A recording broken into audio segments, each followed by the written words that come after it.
Class में school के एक नए उस्ताद दाखिल होते हैं। थोड़ा सा तारुफ ले दे के बच्चों का टेस्ट लेने के लिए एक सवाल करते हैं और इशारे इस बच्चे की तरफ कर देते हैं जो क्लास का सबसे नालायक बच्चा होता है। उस्ताद का इशारा देकर क्लास के दूसरे बच्चे हंसने लगते हैं कि उस्ताद जी ने जवाब देने के लिए उठाया भी तो किस बच्चे को, लेकिन उस्ताद तो फिर उस्ताद ही होता है।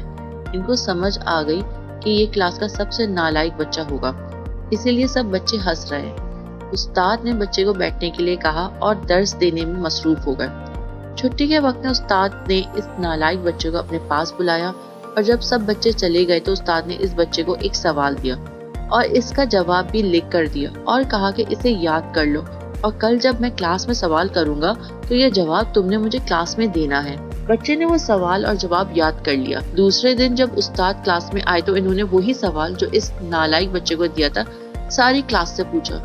सवाल थोड़ा मुश्किल था तो सब बच्चे खामोश हो गए, लेकिन वही नालायक बच्चा जिसको उस्ताद ने सवाल याद करने का कहा था, इसने अपना हाथ बुलंद किया कि मैं इसका जवाब देता हूँ। सब बच्चे जो कल हंस रहे थे हैरानगी से इसकी तरफ देखने लगे। उस्ताद ने इस बच्चे को कहा हाँ जवाब दो। बच्चे ने फर इसका सवाल का जवाब सुना दिया।